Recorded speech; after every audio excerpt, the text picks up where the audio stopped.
That evening, as I stepped into my home, my phone rang. Unknown number. I hesitated, then answered. Hello? A familiar voice filled my ears. So, you are the shameless woman sleeping with my husband?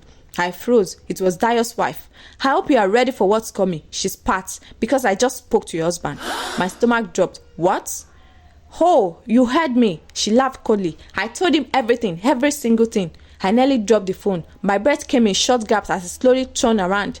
Chike stood in the doorway, his dark face with fury. He knew, and this time I knew he would never forgive me. My suffering started the moment I married you.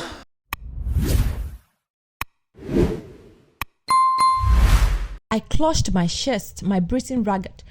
Chike's voice dropped, quieter but deadlier. You have brought me nothing but shame. I lost my job, I lost my dignity, and now I've lost every last bit of respect I had for you. I reached out to him, desperate. Please, Chike, don't say that. We can fix this.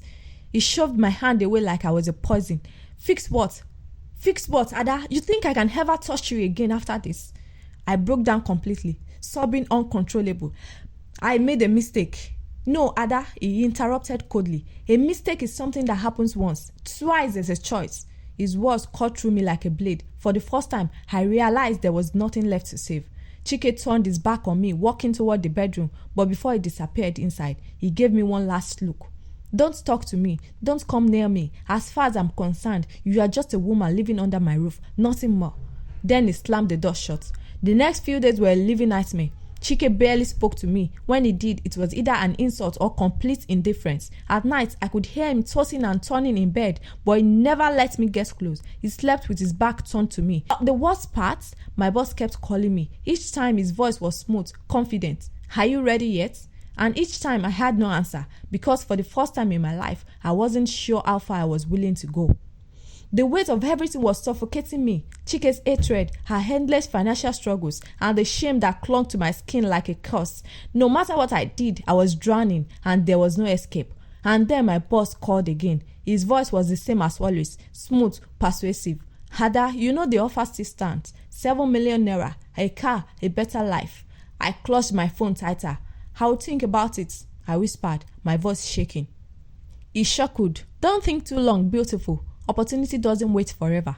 That night, I stared at the ceiling, my heart pounding. Maybe this was the only way. Chike had already thrown me away. There was no love left in my marriage, but if I could secure our future, maybe, just maybe, it would soften. And then there was Dayo. I had been calling him for days, trying to explain, trying to see if what happened between us meant anything to him, but he barely answered my calls. So I made a decision. I would do it. I would sleep with my boss, not just for the money, not just to fix my broken marriage, but for Chike. Maybe if I secured a future, if I proved I was strong enough to do what needed to be done, he would see me differently. Maybe he would forgive me. Maybe he would want me. The weight of my decision pressed down on me like a mountain, but I had convinced myself this was the only way. Maybe if I did this, Chike would finally forgive me. Maybe we could start over. That night, I sat in a small living room, waiting for him to come home. When he finally walked in, tired and frustrated as usual, I stood up, my heart pounding. Chike, I called softly. He barely looked at me. What is it? I took a deep breath, forcing myself to say the words. I've decided to do it. I'll go to my boss. For a moment, silence filled the room. Then, slowly, Chike turned to face me. His eyes flickered with something unreadable, something close to satisfaction. Finally, he muttered. A bitter taste filled my mouth, but I swallowed it down. You wanted this, right? I asked, my voice barely above a whisper. He scoffed. I just wanted you to stop pretending to be holy. You cheated for free, but now at least it will mean something. The words stung like a slap, but I said nothing. Instead, I nodded. I'll meet him tomorrow night. Chike shrugged and walked past me to the bedroom, not even sparing me another glance. I stared after him, my chest tightening. This was what he wanted. This was what would fix us. Then why did it feel like I was losing everything all over again? The next morning, I woke up with a heavy heart. Chike barely spoke to me as he got ready for the day. He hummed softly while dressing up, his mood strangely lighter. It felt like I had become a prisoner in my own body. As he buttoned his shirt, I forced myself to ask, so after this, will you forgive me? He glanced at me through the mirror, his expression unreadable. Let's see how much you bring back first. Tears burned in my eyes, but I refused to let them fall. I had already chosen my path. There was no turning back. At noon, my boss called. Are you ready? His voice was smooth, filled with confidence. He knew he had won. Yes, I whispered. Good girl, meet me at Riverfront Hotel by 8 p.m. Room 407. I'll be waiting. After the call ended, I sat on the bed, staring at nothing. Was this really happening? I reached for my phone, my fingers hovering over Dio's number. A small part of me still wanted to hear his voice, to seek comfort from the man who once held my heart. But what was the point? No one cared about me anymore. I got dressed in the best outfit I could find, an old but decent gown that hugged my cuffs. I looked at myself in the mirror, but I didn't recognize the woman staring back. Chike barely paid attention as I grabbed my purse. As I stepped towards the door, he called out, "Don't mess this up, Ada. Don't come back empty-handed." I didn't reply. I just walked out. Each step toward the hotel felt like a march to my own execution. When I arrived, my boss was already waiting. He grinned as he opened the door. "Welcome, beautiful."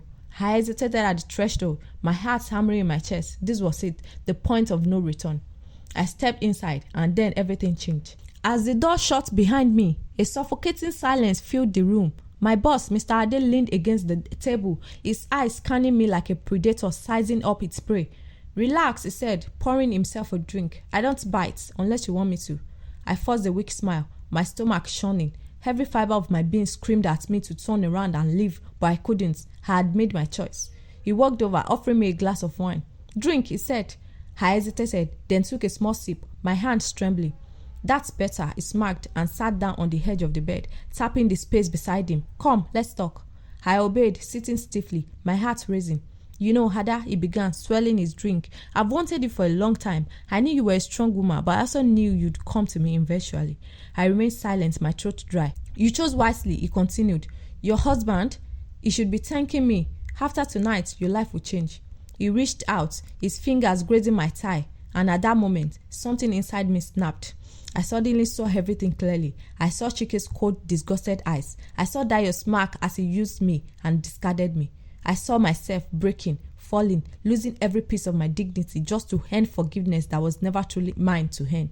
I nodded numbly, my thoughts screaming at me to run, but I couldn't. This was what Chike wanted. This was the only way to fix everything. So I let it happen.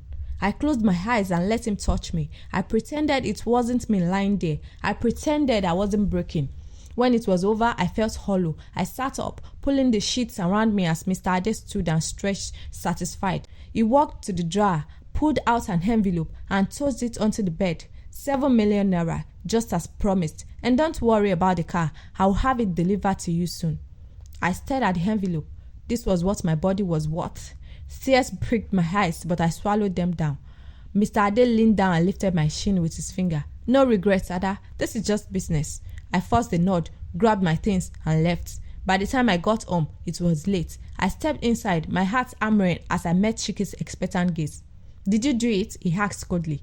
I nodded and dropped the envelope on the table. His eyes darkened, but he let out a slow, satisfied exhale. "Finally." I swallowed hard. "So does this mean you forgive me?" He looked at the money, then at me. A slow smirk played on his lips. "We'll see," he said, picking up the envelope. And in that moment, I knew this would never be enough. No matter what I did, I would never hand back his love. The day had been long and exhausting. Work had become my only escape from the constant fight with Chike, even though things were tense between us. I still held on to a sliver of hope that somehow we could find our way back to each other. But nothing could prepare me for what I was about to see. I unlocked the door and stepped inside, immediately sensing something was off. The living room was unusually quiet, but I noticed a woman's handbag on the couch. My heartbeat quaking. Slowly, I walked toward the bedroom, my hands trembling as I reached for the doorknob. I pushed the door open. There on her bed was Chike, tangled up with another woman. I gasped. Chike turned sharply, his face frozen in shock, but he didn't scramble or try to cover up. Instead, his expression shifted into something I didn't expect: indifference. The woman beside him smirked and adjusted the bedsheet around her body. She wasn't ashamed. She wasn't surprised. She knew I was coming. My whole body went numb. "Chike," my voice cracked. He sighed and sat up, running a hand over his head.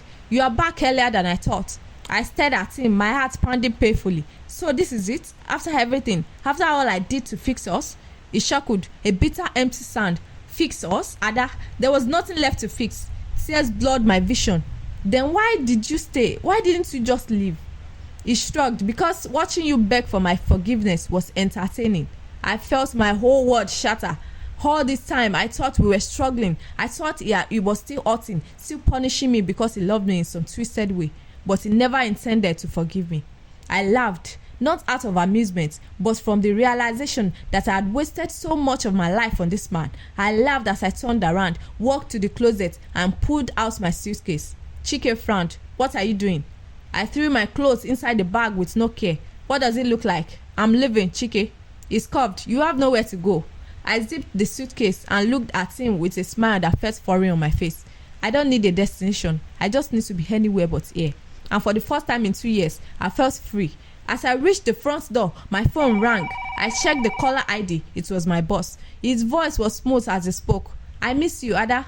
For the first time, I didn't hesitate. Without thinking twice, I went to him. That night we had sex, and afterward, as I lay in his expensive bed, I asked him for a business, something to help me start over. And to my surprise, he agreed. A few weeks later, I was no longer working for him. I had my own supermarket, my own life. I had rebuilt myself from nothing.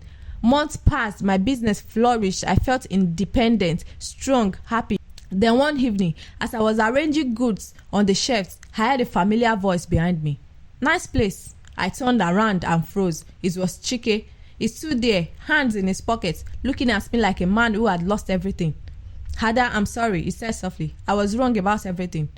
I wanted to hate him. I wanted to tell him to leave, but instead I listened. He told me how miserable he had been, how he realized too late that he had thrown away something precious. "I don't want to dwell on the past," he said. "I just want us to move forward together. No judgment, no regrets." I searched his face, looking for deceit, but for the first time in years, I saw genuine remorse. And just like that, we started again. We loved each other like before. We forgot the past, and this time, we chose to build a future without looking back. The moral lesson in this story is that cheating can break a relationship beyond repair. And even when forgiveness is offered, trust me, never fully return. If you enjoyed this story and want more, please subscribe to this channel and click the bell icon for new video notifications. You can also check out some of the videos here. Thank you for watching. Remain blessed.